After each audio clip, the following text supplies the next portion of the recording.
My major concern was to make sure that no exercise of political theater is an obstacle to the mission of the Great Lakes Naval Training Station. That if this president wants to use this station for any purpose of invading Chicago with his professionals or military personnel, it cannot be at the expense of their mission. And that's why we asked for this meeting today. We tried to get a meeting today with the Department of Homeland Security to find out exactly how they view their mission if they come to Great Lakes Naval Training Station. We couldn't do it.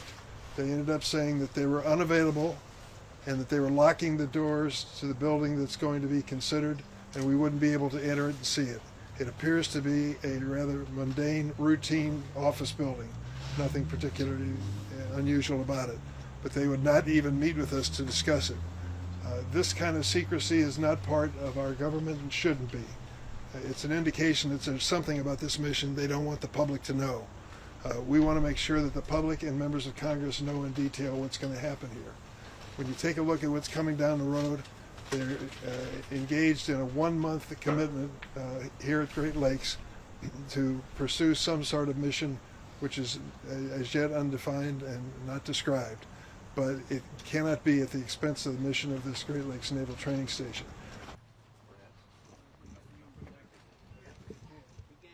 If his goal is to reduce crime, I welcome him to dedicate federal resources to stopping the flow of criminal guns from other states into the city of Chicago. That's something the president can do and will not touch. That's a real world of criminal violence and what's happening in this country. Instead, he wants to have troops on the street in an effort to embarrass Democratic politicians. That's what this is all about.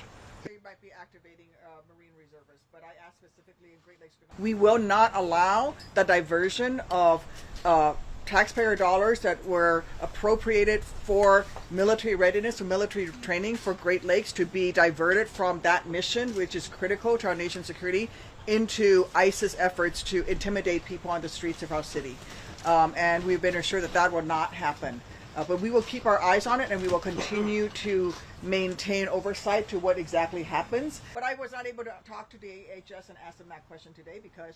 So were the governor to ask me if he should activate the Illinois National Guard, my advice to him would be no. It is not an appropriate use of the National Guard. Again, this is political theater. This is an attempt to politicize our military for a wannabe tin pot dictator in Donald Trump. It is not the right use of the National Guard, and ran away. When you guys we talked about how they should be identified. What we're seeing around the country, this administration working to scare and terrorize our communities, to send people in without insignia designations of what agency or what service they're with, covering their faces with masks, is doing nothing more than terrorizing and scaring people, not making us safer or more secure, but putting a wedge in our communities that needs to stop. It needs to stop right now.